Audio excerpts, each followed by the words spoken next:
Doctor Yunus কোনো national player নয়, doctor Yunus হচ্ছে ইন্টারন্যাশনাল প্লেয়ার। ডক্টর ইউনূস এই 8 মাসে কি করে দেখালেন, এই প্রশ্ন কিন্তু আমাদের অনেকের মনে জাগে। বিগত 8 মাসে আমরা 200টির বেশি আন্দোলন দেখেছি এবং আমরা ভেবে বসি আসলে দেশে কিছু হচ্ছে না। আর যখন ডক্টর মোহাম্মদ ইউনূস অন্তর্বর্তী সরকারের প্রধান হিসেবে দায়িত্ব নিয়েছিল তখন সব দিক থেকে দেশের অবস্থা ছিল ভঙ্গুর, দেশের নিরাপত্তা ছিল না, অর্থনীতির অবস্থা ছিল খারাপ। এই পরিস্থিতি সামলানো কতটা চ্যালেঞ্জিং তা হয়তো আমরা বুঝতে পারবো না। চলুন আজকে আমরা জেনে আসি 8 মাসে ডক্টর ইউনূস কি এমন করেছে যার কারণে তাকে ইন্টারন্যাশনাল খেলোয়াড় বলা হচ্ছে। তো প্রথমে ডক্টর ইউনূস বিশাল পরিমাণে ঋণ পরিশোধ করেছে।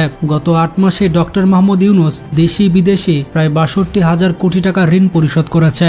এছাড়া দেশের রেমিটেন্সের প্রভাব অনেক বেড়েছে। বাংলাদেশে রেমিটেন্সের পরিমাণ বেড়েছে 18.49 বিলিয়ন ডলার এবং টোটাল রিজার্ভ হচ্ছে 25 বিলিয়ন ডলার। গত বছরের তুলনায় এবছর 4 বিলিয়ন ডলার বা 50,000 কোটি টাকা রেমিটেন্স বেশি এসেছে।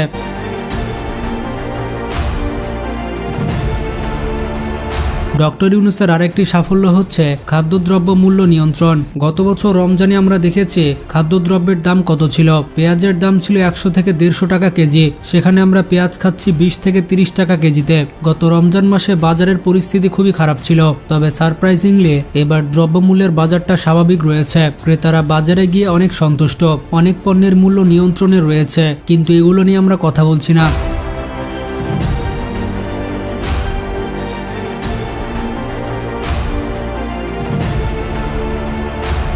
আর একটি নোটেবল কাজ ডক্টর মোহাম্মদ ইউনূস করেছে, সেটা হচ্ছে শেখ হাসিনা এবং তার পরিবারের ব্যাংক অ্যাকাউন্ট থেকে 635 কোটি টাকা উদ্ধার করা হয়েছে। গত 22 মাসের তুলনায় সর্বনিম্ন মুদ্রাস্ফীতি হয়েছে। ভাবতে পারছেন, মাত্র 8 মাসে দেশের মুদ্রাস্ফীতি একবারে কমিয়ে দিয়েছে।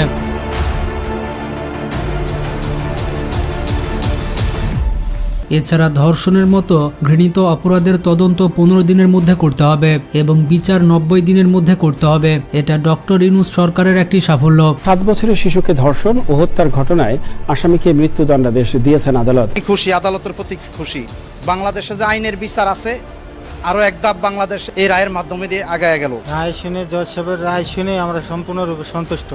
এছাড়া বিগত সরকারের আমলে অর্থনৈতিক কেলেঙ্কারির কারণে বাংলাদেশ ফুটবল ফেডারেশনের উপরে ফিফা নিষেধাজ্ঞা দিয়েছিল, কিন্তু ডক্টর মোহাম্মদ ইউনূসের পদক্ষেপের কারণে বাংলাদেশ ফুটবল ফেডারেশনের উপর থেকে নিষেধাজ্ঞা তুলে নেয় ফিফা। এখন বুঝতে পারছেন আন্তর্জাতিক অঙ্গনে ডক্টর ইউনূসের কত ক্ষমতা রয়েছে।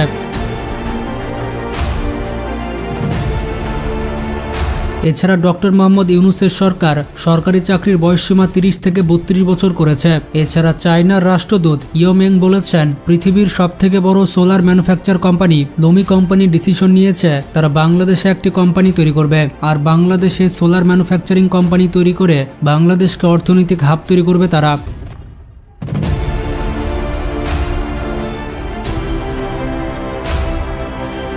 এছাড়া ডক্টর ইউনূসের কূটনৈতিক বেশ কিছু কারিশমা রয়েছে, যেমন ইলন মাস্কের সাথে তার কথোপকথন। স্টারলিং বাংলাদেশে আসবে এমন আভাস ডক্টর ইউনূস দিয়েছেন। ইলন মাস্কের স্টারলিং যদি বাংলাদেশে আসে তাহলে বাংলাদেশে অন্যরকম বিপ্লব ঘটবে প্রযুক্তির ক্ষেত্রে। একবার চিন্তা করুন, মাত্র 8 মাসে এত কিছু করেছে। কোন জায়গায় কোন প্লে কার্ড দেখাতে হবে সেটা ডক্টর ইউনূস স্যার ভালো করেই জানে। আমি স্টারলিংকের প্রতিষ্ঠাতা এবং বিশ্বের শীর্ষ ধনকুবের স্পেস এক্স ও টেসলার মালিক এলন মাস্কের সঙ্গে ফোনে আলাপ করে বাংলাদেশে স্টারলিংকের কার্যক্রম শুরু করার আহ্বান জানিয়েছে। সে অনুসারে কোম্পানির প্রতিনিধিরা এখন বাংলাদেশে তাদের কার্যক্রম শুরুর আয়োজন করছে। জাতিসংঘের মহাসচিব অ্যান্তোনিও গুতেরেসকে বাংলাদেশে নিয়ে এসেছেন ডক্টর ইউনূস। 14 মার্চ কক্সবাজারে এসেছিলেন অ্যান্তোনিও গুতেরেস এবং তিনি 1 লক্ষ রোহিঙ্গা শরণার্থীর সাথে ইফতার করেছেন। শরণার্থী রোহিঙ্গাদের হাতে উল্লেখযোগ্য কিছু ব্যানার দেখা যায়, সেখানে লেখা ছিল, জাতিসংঘ আমাদের নিরাপত্তা এবং মর্যাদাপূর্ণ প্রত্যাবর্তন নিশ্চিত করুন। এছাড়া লেখা ছিল, জাতিসংঘ আমাদের বাড়িতে নিয়ে যান, আমরা হচ্ছে রোহিঙ্গা, আমরা রাষ্ট্রহীন নই। আরও লেখা ছিল, মায়ানমারে আমাদের অধিকার নিশ্চিত করুন। আপনারা কি ভেবেছেন জাতিসংঘের মহাসচিব অ্যান্তোনিও গুতেরেস বাংলাদেশে আসবে আর রোহিঙ্গারা এভাবে ব্যানার নিয়ে দাঁড়িয়ে থাকবে? এই সব কিছু এমনি এমনি হচ্ছে না, এগুলো হচ্ছে ডক্টর মোহাম্মদ ইউনূসের প্ল্যানিং এর কারণে। এছাড়া জাতিসংঘ মহাসচিব বলেছে, আগামী রমজানের ইফতার রোহিঙ্গারা মিয়ানমারে গিয়ে করবে। তাছাড়া রোহিঙ্গাদের উদ্দেশ্যে ডক্টর মোহাম্মদ ইউনূস চট্টগ্রামের যে আঞ্চলিক ভাষায় বক্তব্য দিয়েছেন সেটি শুনে সত্যি আমি মুগ্ধ হয়ে গিয়েছি। কেউ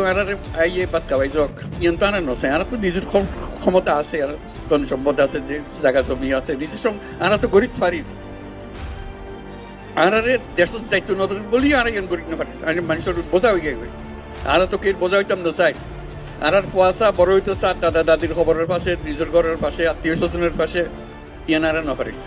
অথচ সুযোগ পেলে আমরা ডক্টর ইউনূসকে শুলে চড়াই। জাতিসংঘের মহাসচিবকে পাঞ্জাবি পরে নিয়ে এসেছে, এটা বাংলাদেশের ইতিহাসে কেউ করতে পারেনি। এছাড়া স্কুলের বইগুলোতে শেখ হাসিনার উল্টাপাল্টা যে সিলেবাস ছিল সেই সিলেবাস পরিবর্তন করা হয়েছে এবং সাজানো গোছানো সিলেবাস দেওয়া হয়েছে।